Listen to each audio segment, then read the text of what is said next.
ओम श्री गणेशाय नमः। सभी भक्तों को प्रेम भरी राधे राधे। मैं आपको आज श्रीमद् महाभागवत गीता के पहला अध्याय का मैं आपको पाठ सुनाने चल रही हूँ। आप सभी लोग प्रेम पूर्वक सुनिए और लाभ प्राप्त करिए। कैसे श्री कृष्ण भगवान ने अर्जुन को और धृतराष्ट्र को बारे में बताया, युद्ध के बारे में, और उनका कैसे कल्याण हुआ। आप सभी लोग प्रेम से सुनिए। बोलो प्रेम भरी राधे राधे। जय जय श्री राधे। धर्म क्षेत्रे कुरुक्षेत्रे समवेतायुतुतस्वः मामकाः पांडवाश्रवाः किम करवन्तु संजय। धृतराष्ट्र बोले, हे संजय, धर्मभूमि कुरुक्षेत्र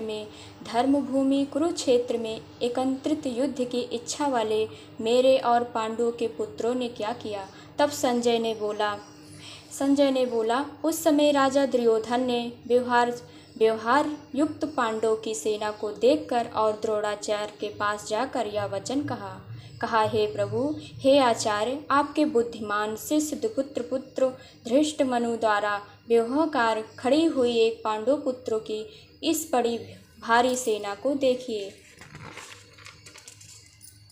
इस सेना में बड़े बड़े धनुषों वाले, युद्ध में भीम और अर्जुन के समान सूरवीर, सात्विक और विराट तथा महारथी राजा द्रुपुत्र धृष्टकेतु और चेकितवान तथा बलवान काशीराज पुरचित कुंतीभोज और मनुष्यों में श्रेष्ठ सभ्य पराक्रमी युधामनु तथा बलवान उत्तमोजा सुभद्रा पुत्र अभिमन्यु, द्रौपदी के 5 पुत्र, ये सभी महारथी हैं प्रभु।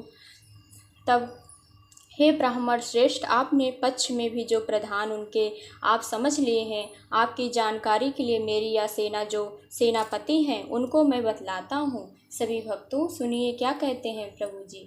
आप द्रोणाचार्य, पितामह भीष्म तथा कर्ण और संग्राम विजय कृपाचार्य तथा वैसे ही अश्वत्थामा विकर्ण और सोमदत्त का पुत्र भूरिश्रवा हुआ, और भी मेरे लिए जीवन की आशा त्याग देने वाले बहुत से सूरवीर, अनेक प्रकार के शास्त्रों से सुसज्जित और सब के सब युद्ध में चतुर हैं।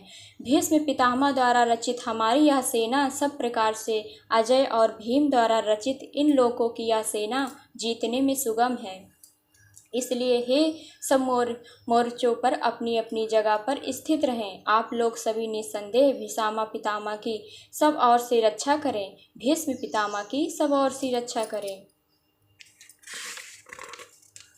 कौरवों में वृद्ध बड़े प्रतापी पितामह भीष्म ने उस समय दुर्योधन के हृदय में हर्ष उत्पन्न करते हुए उच्च स्वर से सिंह की दहाड़ के समान गरज कर शंख बजाया। इसके पश्चात शंख और नगारे तथा ढोल, मृदंग, नरसिंध आदि बाजे एक साथ बज उठे। उनके वह शब्द बड़ा भयंकर हुआ। इसके अंतर्गत सफ़ेद घोड़ों से युक्त उत्तम रथ में बैठे हुए श्री कृष्ण महाराज अर्जुन ने भी अलौकिक शंख बजाए, और श्री कृष्ण महाराज जी ने पांचजनक नामक अर्जुन ने देवदत्त नामक भयानक कर्म वाले भीमसेन पांडव नामक महाशंख बजाया। कुंती पुत्र राजा युधिष्ठिर ने अनंत विजय नामक और नकुल तथा सहदेव ने सुघोष और मणिपुष्पक नामक शंख बजाए।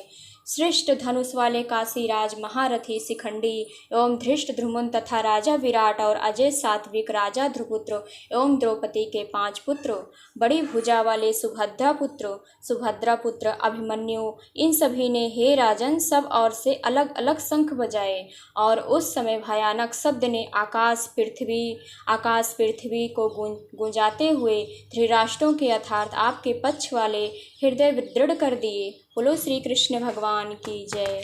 जय जय श्री राधे। हे अर्जुन, इसके बाद कपिध्वज अर्जुन ने मोर्चा बांधकर डटे हुए धृतराष्ट्र संबंधियों को देखकर शस्त्र चलाने की तैयारी धनुष उठाकर हर्ष के श्री कृष्ण महाराज जी ने वचन कहा, हे अच्युतम, हे केशव, मेरे श्री कृष्ण महाराज ने यह वचन कहा है। हे अच्युतम, मेरे श्री कृष्ण महाराज ने वचन कहा है, रथ को दोनों सेनाओं के बीच में खड़ा कीजिए, और जब तक कि मैं युद्ध क्षेत्र में डटे हुए युद्ध के अभिलाषी इन विपक्षी युद्धों को भली प्रकार देख न लूं, तब तक इस युद्ध रूप व्यापार में मुझे किन किन के साथ युद्ध करना योग्य है, तब तक उसे खड़ा रखिए। द्रुपद दुर्योधन युद्ध में हित चाहने वाले जो ये राजा लोग इस सेना में आए हैं, इन युद्ध करने वाले को मैं देखूंगा। संजय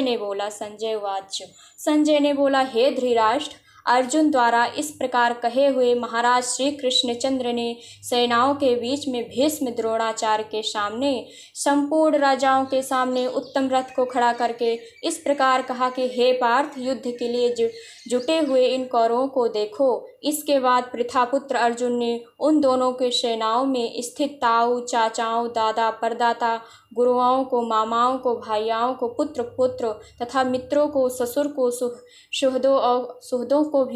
सुहृदों को भी देखा और एकश्व का प्रवाद उन उपस्थित संपूर्ण बंधुओं को देखकर हे कुंती पुत्र अर्जुन अत्यंत करुणा से युक्त होकर शोक करते हुए यह वचन बोले। बोलो श्री कृष्ण भगवान की जय। जय जय श्री राधे। अर्जुन बोले, हे कृष्ण, युद्ध क्षेत्र में डटे हुए युद्ध के अभिलाषी इस स्वयंजल समुदाय को देखकर मेरे अंग शिथिल हो जा रहे हैं और मुख सूखा जा रहा है तथा मेरे शरीर में कंप और रोमांच हो रहा है। हाथ में गांडीव धनुष गिरा रहा है और त्वचा भी बहुत जल रहा है। तब मेरा मन भ्रमित सा हो रहा है, इसलिए मैं खड़ा रहने में समर्थ नहीं हूँ। हे केशव, हे माधव, मैं लक्षणों को भी विपरीत नहीं देख पा रहा हूँ तथा युद्ध में सौजन समुदाय द्वारा मारकर कल्याण भी नहीं देख रहा हूँ। हे कृष्ण, हे माधव, मैं ना तो विजय चाहता हूँ और न राज्य तथा सुख ही चाहता हूँ। हे गोविंद, हे माधव, ऐसे राज्य से क्या प्रयोजन है अथवा ऐसे भोगों से क्या प्रयोजन है? जीवन से भी क्या लाभ है? हमें जिनके लिए राज्य, भोग, सुख आदि अभिष्ट वे भी सब धन्य हैं और जीवन की आशाओं को त्याग कर युद्ध में खड़े हैं। गुरुजन, ताऊ, चाचा, लड़की और उसी प्रकार से दादे, मामा, ससुर, पुत्र, शाले तथा और भी संबंधी लोग हैं। हे मधुसूदन, मुझे मारने पर अथवा तीनों लोकों के राज्य के लिए भी मैं इन सबको मारना नहीं चाहता। फिर पृथ्वी के लिए तो कहना ही क्या। हे जनार्दन, धृतराष्ट्र के पुत्र को मारकर हमें क्या प्राप्त होगा?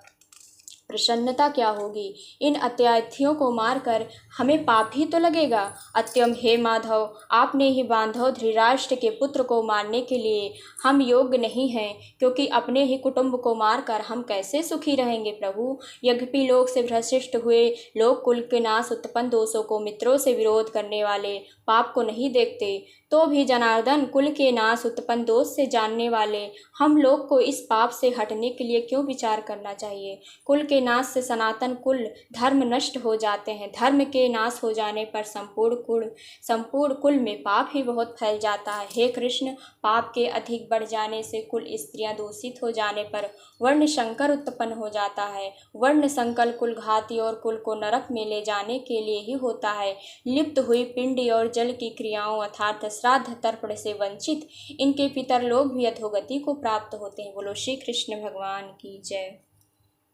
इस वर्ण संकर द्वारा दोषों से कुलघातियों के सनातन कुल धर्म, जाति, धर्म नष्ट हो जाते हैं। हे मनुष्य का अनांशित अकाल तक नरक में वास होता है, ऐसा ही हम सुनते हैं। हाँ, शौक हम लोग बुद्धिमान होकर भी महान पाप को करने को तैयार हो जाते हैं, जो राज और सुख के लिए लोग स्वजनों से मारने के लिए उद्यत हो जाते हैं। यदि मुझ सहस्त्र विधि समान करने वाले को शस्त्र हाथ में लिए हुए धृतराष्ट्र पुत्र रण में मार डालें और मारना भी मेरे लिए अधिक कल्याणकारी होगा। इस समय संजय बोले, रणभूमि में शौक उद्विग्न मन वाले अर्जुन इस प्रकार कहकर बाण सहित धनुष को त्याग कर रथ के पीछे भाग में बैठ गए। बोलो श्री कृष्ण भगवान की जय। सभी भक्तों को प्रेम भरी राधे राधे।